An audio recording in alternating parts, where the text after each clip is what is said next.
Hello everyone and welcome to only IAS. स्वागत है आपका इस वीडियो में जहां हम बात करेंगे प्लेसेस एंड न्यूज़ के बारे में। आज के टॉपिक में जो पहली चीज़ हम समझेंगे वो है कोकोस आइलैंड के बारे में।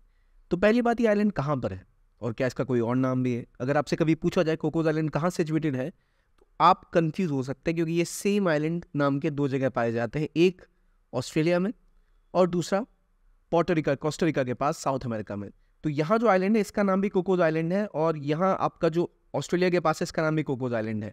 ऑस्ट्रेलिया वाले को कीलिंग भी कहते हैं, it is also called as Keeling island. और इसलिए याद रखिए, आज जिस आइलैंड ग्रुप की हम बात करें, कोकोस कीलिंग जब कहा जाए मतलब है वो बात हो रही है इंडो पैसिफिक में स्टेट सिचुएटेड इस आइलैंड की, जो है कोकोस कीलिंग आइलैंड, जो कि ऑस्ट्रेलिया का एक टेरिटरी है। क्यों इसकी बात करें, क्या इसकी रेलेवेंस है, पहले ये समझते हैं। तो एक चीज़ तो क्लियर हो गई, कोकोस आइलैंड एक आपका कहाँ है, कोस्टारिका, यानी आपके कोस्टारिका के पास। किस जगह है ये आपके साउथ अमेरिका के पास है। और ये जब हम कोकोस कीलिंग आइलैंड्स की बात करें, then we are talking about the island which is around Australia. और इसकी क्या रेलेवेंस है ये देखते हैं पहले। अब सवाल यही, आइलैंड रेलेवेंट क्यों है। तो ये आइलैंड यहाँ पर है, कहाँ है भाई, इंडो पैसिफिक में। जब भी कोई चीज़ इंडो पैसिफिक में आती है उसकी एक स्ट्रेटेजिक रेलेवेंस होती है। क्यों? क्योंकि ये स्टेट ऑफ मलक्का के पास है। तो यहाँ से आप जो इंपॉर्टेंट चोक पॉइंट है, चोक पॉइंट क्या होते हैं, ये वो इलाके हैं जो कि सप्लाई चेन और जो मूवमेंट ऑफ एनर्जी या पेट्रोलियम है जो एक रीजन से दूसरे रीजन में जानती होती है, वहाँ की इंपॉर्टेंट लोकेशन। जैसे पतला सा इलाका है ये, यहाँ से बहुत सारी एनर्जी और गैसेस जाती हैं east Asia, south east Asia, China को। ऑलमोस्ट 60% ऑफ चाइनीज़ गुड्स जो है, जो उनका वॉल्यूम ऑफ एनर्जी है या ट्रेड है या वॉल्यूम है, वॉल्यूम ऑफ ट्रेड गुड्स मतलब पेट्रोल हुआ या उनका कोई सामान हुआ जो वो बेचते हैं, व्यापार करते हैं, वो सब यहीं से गुजर के जाता है। तो अगर इसके आसपास कोई भी जगह, स्टेट ऑफ मलक्का के आसपास कोई भी जगह, वो स्ट्रेटेजिकली बहुत इंपॉर्टेंट होती है। तो इस आइलैंड पे इंडियन नेवी और एयरफोर्स के हमारे एयरक्राफ्ट और नेवल वेसल्स हैं वो गए, और वो दिखाता है कि एक बड़ा इंपॉर्टेंट स्टेप है ये इंडिया ऑस्ट्रेलिया रिलेशनशिप की तरफ, जहाँ पर इंडिया ऑस्ट्रेलिया की मिलिट्री फैसिलिटीज़ का वो इस्तेमाल कर रहे हैं फॉर रिफ्यूलिंग और just for the sake of reconnaissance, यानी आसपास की पड़ताल के लिए या रिफ्यूलिंग के लिए वो इसका इस्तेमाल कर रहे हैं। तो इसलिए ये एक तो इसकी लोकेशन के लिए बहुत इंपॉर्टेंट है। आपसे पूछा जा सकता है कीलिंग आइलैंड या कोकोस आइलैंड कहाँ पर सिचुएटेड है, किस कंट्री के अंदर आता है, क्या इसकी स्ट्रेटेजिक रेलेवेंस है। आप इसको अपने मेंस के आंसर में ऐड कर सकते हो, क्योंकि इंडिया ने कुछ समय पहले ही ऑस्ट्रेलिया के साथ mutual logistic support agreement sign किया था 2020 में। इसका मतलब ये एक दूसरे की फैसिलिटीज़ का, जैसे वो चाहे तो अंडमान निकोबार में आकर अपने शिप्स या फिर अपने एयरक्राफ्ट में रिफ्यूलिंग करवा सकते हैं, उन्हें कुछ रिपेयर करवाना है वो करवा सकते हैं, एक दूसरे को वो स्ट्रॉन्ग सपोर्ट प्रोवाइड करता है। और क्योंकि ये दोनों क्वाड का पार्ट है, तो इसका मतलब ये है कि क्वाड की कोलैबोरेशन भी बढ़ रही है, इंडिया ऑस्ट्रेलिया की कोलैबोरेशन भी बढ़ रही है। जब हम इस आइलैंड की बात करें तो ये एक स्ट्रेटजिक लोकेशन के लिए बहुत इंपॉर्टेंट हो जाता है, दोनों की मिलिट्री फैसिलिटीज़ के लिए बहुत इंपॉर्टेंट हो जाता है। और इससे पहले भी डार्विन एक जगह है, वहाँ पर इंडिया का P-8I मैरीटाइम पेट्रोल एयरक्राफ्ट जो था वो वहाँ गया था, और इनके जो एयरक्राफ्ट थे वो गोवा और तमिलनाडु में आए थे, जो दिखाता है कैसे इंडिया ऑस्ट्रेलिया के बीच में संबंध बढ़ रहे हैं। यहाँ पर ये आइलैंड है, इसके अलावा Christmas Island, Ashmore Island, Heard and McDonald Island, ये वो आइलैंड्स हैं जो कि ऑस्ट्रेलियन कंट्रोल वाला आइलैंड है। तो इस रीजन में जहाँ पर स्टेट ऑफ मलक्का है, जहाँ चाइना अपना डोमिनेंस बढ़ाना चाहता है और India as a net security provider अपना रोल बढ़ाना चाहता है, उन जगहों पर ये कंट्रोल ऑस्ट्रेलिया का है, जो इंडिया ऑस्ट्रेलिया की पार्टनरशिप को और ज़्यादा स्ट्रेटेजिकली इंपॉर्टेंट बनाते हैं। तो इस टॉपिक से आपको पता लगता है कौन से आइलैंड है इसके आसपास जो ऑस्ट्रेलिया के लिए स्ट्रेटेजिकली रेलेवेंट है, जो भारत के भी काम आ सकते हैं, और कैसे जो म्यूचुअल लॉजिस्टिक सपोर्ट एग्रीमेंट हुआ था इसका फ़ायदा कैसे हो सकता है रिफ्यूलिंग के लिए, ठीक है, और फैसिलिटीज़ का इस्तेमाल करने के लिए, सर्विसिंग के लिए। तो इससे एक दूसरे के साथ संबंध बढ़ेंगे और इससे और ज़्यादा वो एक यूनाइटेड फ्रंट खड़ा कर सकते हैं। नेट सिक्योरिटी प्रोवाइडर का रोल इंडिया जो प्ले करना चाहता है उसको बढ़ोतरी मिल सकती है चाइना के खिलाफ। ये स्ट्रेटजी बहुत काम आ सकती है। इसके अलावा इंडिया ऑस्ट्रेलिया के संबंधों के कुछ आयाम हम ज़रा डिस्कस कर लेते हैं कि दोनों में क्या खासियत है, क्या खास बातें हैं। दोनों के रिलेशंस बेस्ड है प्लूरलिस्टिक वेस्टमिनिस्टर स्टाइल डेमोक्रेसीज पे, यानी पार्लियामेंट्री डेमोक्रेसी जो अमेरिकन जो ब्रिटिश मॉडल के ऊपर बेस्ड है। दोनों ही कॉमनवेल्थ ट्रेडिशन को फॉलो करते हैं, दोनों रूल्स बेस्ड ऑर्डर की बात करते हैं, दोनों चाहते हैं सिक्योरिटी और फ्रीडम ऑफ मूवमेंट जो ओशन है वहाँ पर। दोनों में इंटरेक्शन इकोनॉमिक एंगेजमेंट में बढ़ रही है। इकोनॉमिक एंगेजमेंट बढ़ने का बेस्ट एग्जांपल है इंडिया ऑस्ट्रेलिया के बीच में ECTA साइन हुआ था, इकोनॉमिक कोऑपरेशन ट्रेड एग्रीमेंट, जो पहला FTA इंडिया ने किया है किसी भी डेवलप्ड कंट्री के साथ। जो वेस्टर्न कंट्रीज हैं उनमें पहली कंट्री जिनके साथ FTA इंडिया ने साइन किया वो ऑस्ट्रेलिया है। हमने इनके साथ म्यूचुअल ये अपना लॉजिस्टिक एग्रीमेंट भी साइन किया। हमने इनके साथ इस FTA आने के बाद हमारे जो एक्सपोर्ट्स हैं उनमें मैक्सिमम जीरो ड्यूटी पे चले जाएंगे, और बायलैटरल ट्रेड जो भी $27.5 बिलियन के आसपास है, ये अगले 5 साल में अराउंड $50 बिलियन तक पहुंच सकता है, which shows a great improvement in India Australia relationship. और इससे भारत ऑस्ट्रेलिया के लिए एक अल्टरनेटिव हो सकता है चाइना का, क्योंकि ऑस्ट्रेलिया चाइना से बहुत परेशान है। चाइना ने क्या किया था, इनके डोमेस्टिक पॉलिटिक्स में हस्तक्षेप किया था। बदले में ऑस्ट्रेलिया ने वावई जो वहाँ की कंपनी है उसको बैन कर दिया था। और कोविड में कहाँ से कोविड की लैब जो है वुहान में, उसके ऊपर इन्होंने बातें करी थी। हांगकांग में उनके खिलाफ बोला था कि आप हांगकांग में लोगों की राइट्स का हनन कर रहे हो। इसलिए चाइना काफ़ी दुखी था ऑस्ट्रेलिया से, और यहाँ दोबारा मौका है इंडिया को ऑस्ट्रेलिया के साथ पार्टनरशिप और डेवलप करने का। ठीक है, आगे बढ़ते हैं। इसके अलावा इंडिया ऑस्ट्रेलिया की क्या रेलेवेंस है, इंडिया के बहुत से स्टूडेंट्स वहाँ पढ़ने जाते हैं। अराउंड 9.76 लाख वहाँ पे अभी इंडियन ओरिजिन के लोग हैं। चाइनीज़ ओरिजिन के लोग ऑस्ट्रेलिया में सर्वाधिक है। उसके बाद सेकेंड हाईएस्ट अगर इमिग्रेंट है तो वो इंडिया से आते हैं। इसके बाद हमने क्वाड ज्वाइन किया। इंडिया ऑस्ट्रेलिया के बीच में 2+2 मीटिंग्स होती हैं, जो इंडिया ऑस्ट्रेलिया के अलावा जापान, अमेरिका और रशिया के साथ होती है। हमारा ये लॉजिस्टिक सपोर्ट एग्रीमेंट और लगातार डिफेंस और ट्रेड में हमारी बढ़ती हुई भागीदारी दिखाती है कि we are looking at Australia as a very important strategic ally. इसके अलावा SCRI supply chain resilience initiative, ये भी इंडिया, ऑस्ट्रेलिया, जापान ने लॉन्च किया है, जो दिखाता है कि लगातार कई ऐसे एरियाज, SCRI, क्वाड में भारत, जापान, अमेरिका और ऑस्ट्रेलिया है। इसके अलावा IPEF, Indo Pacific economic framework, ऐसे कई संगठन है, कई ऐसी जगह हैं जहाँ भारत ऑस्ट्रेलिया के साथ लगातार कोलैबोरेट कर रहा है, जो दिखाता है इनके बढ़ते हुए संबंधों को। इसको आप चाइना के अगेंस्ट अपने पॉइंट्स में यूज़ कर सकते हो। लेकिन आज का इंपॉर्टेंट पॉइंट है कोको आइलैंड कहाँ पर है, इसका क्या और एक और नाम था जो मैंने मेंशन किया था। ठीक है, अगला टॉपिक है GI टैग्स के बारे में। इंडिया में 7 नए GI टैग्स शुरू किए गए हैं। मोस्टली 4 इनमें से राजस्थान में हैं और 2 गोवा में है और 1 यूपी में है। तो इस तरह मैप से आप इसको याद कर सकते। अब अगर हम GI टैग्स को देखें तो पहली चीज़ आती है नाम गोवा का। कहाँ पर है भाई गोवा? ये रहा गोवा। गोवा से जो इंडिया का मैप तो आपने कवर कर ही लिया होगा। गोवा में जो इंपॉर्टेंट चीज़ें जिन्हें GI टैग मिला है वो है मनकुराद मैंगो और गोवन बेबिनका। तो बेबिनका और मनकुराद मैंगो एक तरह का मैंगो की प्रजाति है, उसको मिला है GI टैग। एक बेबिनका को मिला है। फिर राजस्थान में उदयपुर, बीकानेर, जोधपुर और बीकानेर, यहाँ से 4 चीज़ें आती हैं। एक तो कॉफगरी मेटल क्राफ्ट और एक काशीदगारी क्राफ्ट और बंदेज क्राफ्ट और उस्ता कला क्राफ्ट, ये 4 चीज़ें राजस्थान से जिन्हें मिला है। और एक हमारा यूपी का है ईटा में, जिसका नाम है जालेसर धातु शिल्प, यानी जालेसर धातु का जो मेटल क्राफ्ट है उसको मिला है GI टैग। तो क्या क्या जरा देख लेते हैं। तो बेसिक सा GI मकरोन मैंगोज को लेकर जो बातें हैं, इसकी खास बात यह है कि ये मलकॉर्डा मतलब होता है पुअर कलर्ड, और ये मलकुरड आमो कहाँ का आम है? तो पोर्टुगीज़ की जब हम बात करें ओरिजिन की, पोर्टुगीज़ से जुड़ता हुआ कोई नाम हो, कोई फ्लेवर हो, तो इसका मतलब क्लियर सी बात है कि वो गोवा से है। और अगर आपसे पूछा जाए GI टैग कहाँ दिया गया, तो गोवा में दिया गया। आमो मतलब आम होता है कोंकणी में जो यहाँ बोली जाती है, इससे आप उसको रिलेट कर पाएंगे कि कहाँ पर एक GI टैग में आ गया, गोवा में। दूसरी चीज़ है बेबिनका। बेबिनका एक तरह का डेजर्ट होता है, जिससे केक टाइप का एक पुडिंग होता है, जो क्वीन ऑफ गोवन डेजर्ट के नाम से जाना जाता है। तो Goa bebinca is like a queen dessert जो गोवा का है, जिसको GI टैग मिला है। और एक आपका जालेसर धातु शिल्प यानी एक क्राफ्ट है जो यूपी से है, जिसको मिला है, जो कि ईटा में है। यहाँ पर जो मगध अंपायर थी उसी टाइम से ये उनका कैपिटल हुआ करता था, और ये उस समय से चलती आ रही एक शिल्पकारी है, और इससे डेकोरेटिव मेटल क्राफ्ट पे इस्तेमाल किया जाता है। आगे जो 4 चीज़ें हैं वो हैं राजस्थान के बारे में। अब जरा राजस्थान के नक्शे पे देखें तो कहाँ कहाँ पर ये GI टैग की कहानी आई है। तो पहला बीकानेर, जोधपुर, उदयपुर। बीकानेर, जोधपुर, उदयपुर, आपको ये पता है कि इनमें से कौन सा डिस्ट्रिक्ट बॉर्डर से लगता है? गंगानगर, बीकानेर, जैसलमेर, बारमार, ये सारा आपका पाकिस्तान से बॉर्डरिंग डिस्ट्रिक्ट्स है। तो जो पहला आपका उदयपुर की है, इसे कॉफ्तकारी कहते हैं। क्या है भाई? मेटल का काम है, जिससे वेपन बेस्ड सजावट की जाती है। फिर बीकानेर काशिदकारी है। काशिदकारी जैसे शादियों के आइटम के गिफ्ट आइटम, ये उसके ऊपर जो शीशे का काम होता है, मिरर वर्क, ये इसमें किया जाता है। फिर जोधपुर का बंदेज क्राफ्ट है, इसमें जो प्रिंटिंग होती है, कपड़ों को सुखाना या उन पे डाइंग करना, उसका काम किया जाता है। और उस्तकला क्राफ्ट, जिसे कि गोल्ड का नक्काशी का कार्य कहते हैं, वो किया जाता है। तो बीकानेर से उस्तकला क्राफ्ट, बीकानेर से काशिदकारी क्राफ्ट, उदयपुर से कॉफ्तकारी और जोधपुर से बंदेज क्राफ्ट, ये काफ़ी चीज़ें हैं जो जिनको GI टैग प्रोवाइड किया गया। 2 GI टैग आपको गोवा से मिले, एक यहाँ पे मनकुरड मैंगो को और दूसरा गोवा बेबिनका को। बेबिनका क्या है? एक स्वीट डिश है। मनकुरड क्या है? एक मैंगो है। और फिर आपका एक जो यूपी के इत्ता से मिला, वो क्या है आपका? वो है शिल्पकारी जलेसर धातु शिल्प, जो बहुत ऐतिहासिक है। तो इन 7 चीज़ों को जो है आपका GI टैग मिला है। किन किन राज्यों से है? राजस्थान, गोवा और यूपी, यहाँ पर ये प्रोवाइड किए गए। तो लोकेशन न्यूज़ में थी इसलिए हमने कवर कर लिया। अब आपके लिए एक होमवर्क है, मुझे बताइए GEF काउंसिल की मीटिंग इस बार कहाँ हुई है? मैप में लिखा है मतलब ब्राज़ील में हुई है। तो मुझे बताइए फोर्टेजिला कहाँ पर है, और अगली ब्रिक्स की मीटिंग कहाँ होनी है, और ये जीएफ काउंसिल इसके बाद कहाँ होना है, इससे पहले कहाँ हुआ था, कौन से रेजोल्यूशन पे उन्होंने काम किया। एनवायरनमेंट का क्वेश्चन है, इसलिए मैं आपके ऊपर छोड़ रहा हूँ। मुझे आप बताइए ये कब, कैसे, क्यों हुआ, इसकी क्या रेलेवेंस है, ये मुझे आपको बताना है। ठीक है, अगले टॉपिक पे आते हैं। अगला टॉपिक राजस्थान से होते हुए हम पहुंचे हैं मिडिल ईस्ट यानी वेस्ट एशिया।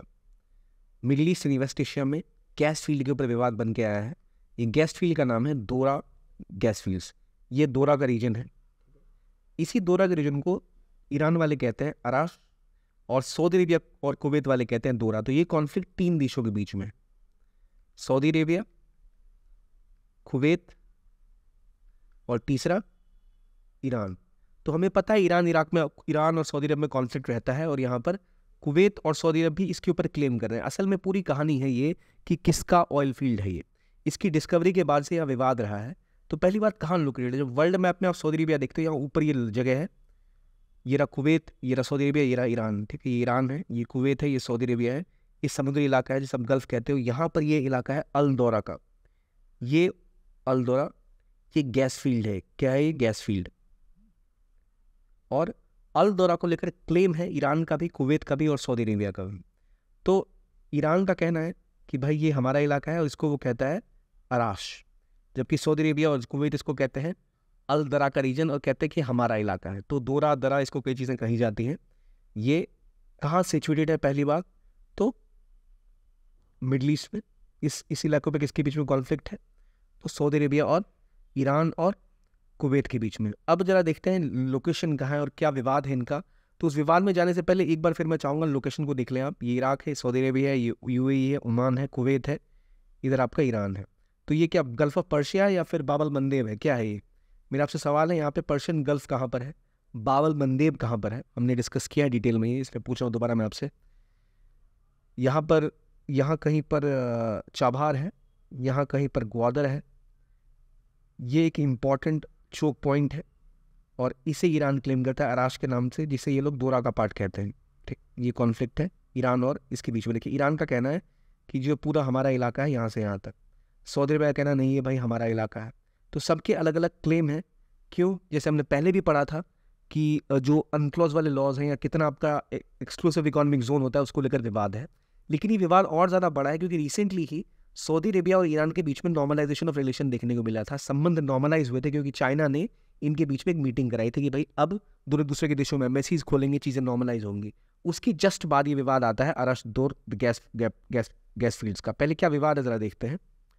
ये असल में एक ऑफशोर फील्ड है, ठीक है, और ये लगभग 1960 से विवाद चलता आ रहा है। और ये कहानी इस बात की आती है कि सऊदी अरब ने 2022 में एक एग्रीमेंट साइन किया कि भाई हम इसको जॉइंटली डेवलप करेंगे। पहले कुवैत और सऊदी अरब के बीच में विवाद था, अब इन्होंने बोला है कि नहीं हम इसको साथ ही डेवलप करेंगे। रिसेंटली ईरान को ऑयल मिनिस्टर चाहते थे कि वो इस पर काम करें। तो जब नॉर्मलाइज हुए संबंध, दोनों के संबंध नॉर्मल हुए, तो लगा कि शायद इस पर वो साथ काम कर पाएंगे, लेकिन ऐसा कुछ हुआ नहीं। तो यहाँ एक विवाद ये जो न्यूज़ में आया ये है अराश दोरा गैस फील्ड का। ये कब से चला रहा था देखते हैं। 1967 में ये डिस्कवर हुआ। उसके बाद से लगातार बातें होती चली जा रही हैं, और इसके ऊपर काम सऊदी अरबिया और कुवैत ने स्टार्ट कर दिया गया। और अब इनका मानना है कि पूरा का पूरा इलाका फुल्ली ओन सऊदी अरबिया और कुवैत का, ये इनका दावा है। और ऑब्वियसली ये जब दावा करेंगे कि ये पूरा का पूरा इलाका इनका है, तो ईरान को बहुत बुरा लगेगा, और उन्होंने इसके खिलाफ अपनी विरोध दर्ज कराया है। तो ये विवाद किन देशों के बीच का है, अराश दोरा कहाँ पर सिचुएटेड है, कौन सी कंट्रीज में इंगेज है, ये आपको समझना चाहिए। आई होप आपको ये अब पता लग गया है। अब आते हैं जो कॉन्फ्लिक्ट है मिडिल ईस्ट में ईरान सऊदी अरबिया का, थोड़ा सा वो रिवाइज कर लेते हैं क्या विवाद है, कौन से प्लेयर्स यहाँ पर हैं। पहली बात, इस रीजन में कौन कौन सी कंट्री हैं? Egypt, Saudi Arabia, UAE, Yemen, ये सब आप देख रहे हैं, ठीक है। यहाँ पर एक मुख्य रूप से डिवाइड है, इसे कहते हैं सऊदी अरब और ईरान का डिवाइड। इसमें जो कंट्रीज ईरान के थोड़े ज़्यादा करीब हैं उनमें ईरान आता है, इराक आता है, और सीरिया जैसी कंट्रीज के 2 हिस्से हैं। जो यहाँ के रूलर है असद, वो ईरान के समर्थक है, जबकि यहाँ की एक बड़ी जो जनसंख्या है वो सऊदी अरबिया के सपोर्टर है। बाकी इजिप्ट, यूएई, ओमान, ये सब काफ़ी ज़्यादा करीब है सऊदी अरबिया के। अब यहाँ पर एक युद्ध की स्थिति लगातार बनी रहती है। ईरान एक शिया मेजॉरिटी कंट्री है, और ये सारी मेजरली सुन्नी मेजॉरिटी कंट्रीज है। तो शिया सुन्नी विवाद अरब और पर्शियन विवाद की तरह डेवलप होता है। ईरान कई सारी फोर्सेस इनको सपोर्ट करता है, ये कई मिलिटेंट्स को सपोर्ट करता है। ये एक लेबनान में जो ग्रुप है हिजबुल्लाह कहाँ काम करता है? तो लेबनान में। हिजबुल्ला एक आउटफिट है, एक मिलिटेंट आउटफिट है, इसको सपोर्ट कौन कर रहा है? तो ईरान। हिजबुल्ला कहाँ पर है? लेबनान में। फिर हमास जो है उसको भी सपोर्ट करता है ईरान। यमन में हौती रिबल्स है, इनको भी ईरान सपोर्ट करता है, ठीक है। तो आपको ये पता होना चाहिए हौती रिबल कहाँ पर है, यमन में। हिजबुल्ला कहाँ पर है? लेबनान में। तो ये मेजर शिया ग्रुप्स उनको सपोर्ट करते हैं, जबकि वो असद को सपोर्ट करते हैं सीरिया में, और एंटी असद को सपोर्ट कौन करेगा? Saudi Arabia. तो ये डिवीजन है। तो याद रखिए ईरान से जुड़ी हुई चीज़ें, हिजबुल्ला कहाँ पर है, हमास कहाँ पर है, और हमास है आपका पैलेस्टाइन यानी जो गाजा है वहाँ पर हमास ऑपरेट करता है, हमास को भी ईरान सपोर्ट करता है। हिजबुल्ला आपके लेबनान में, इसको भी ईरान सपोर्ट करता है, ठीक है। इसी प्रकार से यमन में जो विद्रोही हैं उनको सपोर्ट करता है। तो यहाँ लिखा भी हुआ है लेबनान हिजबुल्ला जो सुन्नी ग्रुप है, यमन में जो विरोधी ग्रुप है उनको सपोर्ट करता है ईरान। हाउती रिबल्स कहते हैं इनको। तो यमन में जो है वो हाउती रिबल्स है, ये हाउती हैं, हाउती यहाँ पर है, ठीक है। हिजबुल्ला आपके लेबनान में है, हमास आपके गाजा में है। इन सब को ईरान सपोर्ट करता है। तो ये नाम याद रखिए कौन कहाँ किसको सपोर्ट कर रहा है। Hezbollah, Hamas, हाउती। हाउती कहाँ है? यमन में। यमन कहाँ है? यहाँ सिविल वॉर चल रहा है हौती रिबल्स और वहाँ की सरकार के बीच में। सरकार को सऊदी अरेबिया सपोर्ट करती है, रिबल्स को ईरान सपोर्ट करता है। ये लेबनान है, यहाँ पर एक विद्रोही ग्रुप है हिजबुल्ला, उसको भी ईरान सपोर्ट करता है। और जो आपका गाजा है, गाजा इजराइल के पास जो है, वहाँ पर हमास है, उसको भी ईरान सपोर्ट करता है। तो ये समझ लिया आपने ईरान किसको किसको सपोर्ट करता है, और ये शिया सुन्नी का डिवाइड इस तरह बटा हुआ इस मैप के थ्रू भी आप इसको समझ सकते हैं। आगे ये हमने पहले समझा है कि कैसे कितना नॉटिकल माइल का डिस्टेंस होता है, कि जैसे ये आपकी ज़मीन है, यहाँ अगर इलाका ख़त्म हुआ तो अगले 12 नॉटिकल माइल तक आपका इलाका होता है टेरिटोरियल सी। यहाँ के आपकी जो सरकारी नियम है, प्रावधान है, जैसे अपने देश में लागू करते हो वैसे आप यहाँ भी लागू करते हो, उसे कहते हैं सॉवरेन टेरिटरी है ये इलाका आपका। इसके बाद 200 नॉटिकल माइल्स तक होता है एक्सक्लूसिव इकोनॉमिक जोन। इसमें आप एक्सप्लोरेशन कर सकते हो, एक्सप्लोटेशन कर सकते हो। तो यहीं पर विवाद चलता है, हर देश चाहता है कि उसका एक्सक्लूसिव इकोनॉमिक जोन और आगे तक फैले। ये जो गैस फील्ड है इसको लेकर यही विवाद है। ईरान चाहता है यहाँ गैस को एक्सप्लोर करना, सऊदी अरेबिया, कुवैत इसके ऊपर अपना एक्सप्लोरेशन करना चाहते हैं, इसलिए विवाद यहाँ पर आता है। 200 नॉटिकल माइल्स के बाद जो चीज़ होती है उन्हें हम कहते हैं हाई सीज। इसके बारे में डिटेल में हम पहले डिस्कस कर चुके हैं। आई होप आपका रिविजन हो गया। अब तो हमने समझा कि अराश कहाँ पर है, दोरा अल दोरा जो है वो कहाँ पर है गैस फील्ड, हिजबुल्ला, हमास, इनको कौन सपोर्ट करता है, कहाँ पर ही क्या विवाद है, ये इसकी टाइमलाइन है जो आप समझ सकते हैं। अगला टॉपिक जो है वो है डॉक्सुरी के बारे में। डॉक्सुरी क्या है? हाल ही में जैसे हमने देखा दिल्ली में पानी भरा आया था, उसी प्रकार से हमारा जो एक नेबरिंग स्टेट है चाइना, उसकी राजधानी बीजिंग, वो भी डूबी पड़ी थी। उन्होंने अपना मोस्ट पावरफुल टाइफून अपना देखा 2023 में, वो है डॉक्सुरी। उसका नाम डॉक्सुरी है। डॉक्सुरी कहाँ आया था? तो बीजिंग में आया था, ईरान में। डॉक्सुरी इस तरह से चला था, यहाँ से गुजरते हुए ये चाइना में यहाँ पहुँच गया, इस इलाके में। यहाँ आसपास हांगकॉन्ग है, ये आपका ताइवान है, ताइवान की पूरी हिस्ट्री हमने पढ़ी है। आई होप आपने वीडियोस देखे हो। ये रहा साउथ चाइना सी, इधर आपका ईस्ट चाइना सी है, जापान है इस साइड, कुरिल आइलैंड्स है, वो सब हमने पढ़ा है। अब ये टाइफून हुआ क्यों? देखिए टाइफून और साइक्लोन में क्या अंतर होते हैं, या हुरिकेन में क्या अंतर होते हैं? एक ही चीज़ के अलग अलग नाम है ये। इन्हें हम कुछ जगह हुरिकोन कहते हैं, जैसे अमेरिका के आसपास, इधर हम इसको साइक्लोन कहते हैं, और इसको जापान ऑस्ट्रेलिया के आसपास, जापान और ऑस्ट्रेलिया और ऑस्ट्रेलिया में नहीं, जापान चाइना में इसको हम टाइफून कहते हैं। ऑस्ट्रेलिया इंडिया में साइक्लोन और अमेरिका में हुरिकोन। तो एक ही चीज़, इसका नाम अलग अलग है, हुरिकेन्स, टाइफून्स एंड साइक्लोन्स। तो ये जो आया है टाइफून, ये कहाँ पर आया है? डॉक्सुरी आया है चाइना में, बीजिंग के पास, जहाँ पानी भर गया। जो रूट था ऐसा था, और यहाँ से काफ़ी ज़्यादा वाटर वेपर आया, क्योंकि यहाँ पर आसपास एक हाई प्रेशर जोन बन गया माउंटेन होने की वजह से, जिसकी वजह से काफ़ी बारिश यहाँ पर हुई। तो ये चीज़ हो गई। लोकेशन कहाँ पर है? तो ये इस रीजन में है। बीजिंग कहाँ पर सिचुएटेड है? याद रखिए इस कोस्ट पर ही मेजरली जो मैक्सिमम पॉपुलेशन है वो उनकी चाइना की इस कोस्ट पर ही रहती है। बाकी इलाकों में चाइना की मिनिमम पॉपुलेशन रहती है, ठीक है। और क्या डिफरेंस है समझ लिया। अब जरा जानते हैं व्हाट इज़ अ टाइफून। तो व्हाट इज़ अ टाइफून और व्हाट इज़ अ साइक्लोन, दोनों बराबर चीज़ें हैं। तो साइक्लोन बनता कैसे, उसकी क्या कहानी, बेसिक सी चीज़ें इसको रिवाइज कर लेते हैं। कि जब ओशन वाटर्स गर्म होने की वजह से वहाँ पर पानी ऊपर की ओर उठता है, गर्मी बढ़ी और वार्म एयर जो ऊपर की तरफ उठती है, समुद्र के इलाके से ऊपर की तरफ उठने लगती है, जैसे इसमें दिखाया गया। अब जब ये ऊपर की तरफ उठ रही है तो यहाँ पर लो प्रेशर क्रिएट होता है और यहाँ पर बादल बनने शुरू होते हैं। यानी पहली बात, जब टेम्परेचर 26 डिग्री से ऊपर जाता है तो ये इलाका गर्म होना शुरू होगा। गर्म होने के बाद यहाँ का पानी भाप बनेगा और ये भाप बन के ऊपर की ओर उठेगा। ऊपर ये कोल्ड एयर के साथ टकराएगा और बादलों का निर्माण करेगा, ठीक है। और हमें पता है इंडियन ओशन हो गया या फिर ये पूरा इलाका हो गया, यहाँ पर काफ़ी गर्मी रहती है, तो ओशन के ऊपर जब 26 डिग्री से ऊपर टेम्परेचर जाएगा तो हवा हल्की होकर ऊपर की तरफ उठेगी और इस तरह से लो प्रेशर इसके बीच में बन जाएगा और ये आसपास हवाएं तेज़ी से घूमने लगेंगी और इसे हम कहते हैं ट्रॉपिकल साइक्लोन का बनना। और जब ये 119 किलोमीटर पर आवर के आसपास पहुंच जाता है तब ये तूफान जो स्टॉर्म है वो साइक्लोन बन जाता है, यानी चक्रवात। और तब ये इस तरह से घूमकर या हुरिकेन या टाइफून जो भी कहेंगे फिर चलना शुरू करता है।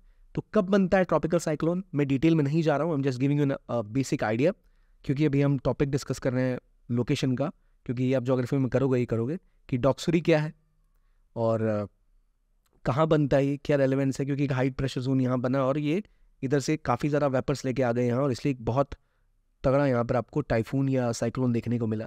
तो ये हमने आज डिस्कस किया कुछ चीज़ें। अब मेरा आपसे सवाल है, मुझे आप बताइए कि हिजबुल्लाह को कौन बैकअप करता है और हिजबुल्लाह कहाँ के ग्रुप हैं, कहाँ ऑपरेट करते हैं। मेरा अगला सवाल है आपसे कि डॉक्सुरी कहाँ का साइक्लोन है, ऑब्वियसली आपको पता ही होगा। कोकोस आइलैंड कहाँ कहाँ पर मिलते हैं ऑस्ट्रेलिया के अलावा, ये भी मुझे बताइए। और कौन सा रिसेंट एग्रीमेंट इंडिया और ऑस्ट्रेलिया के बीच में साइन हुआ, मुझे बताइए। गोवा के कौन से 2 डिशेस को अभी हाल ही में जीआई टैग मिला है, क्या आपको चीज़ें याद है या नहीं, ये टेस्ट करिए। तो आज की वीडियो के लिए इतना ही, देखने के लिए बहुत बहुत धन्यवाद। Keep on watching PW only I guess.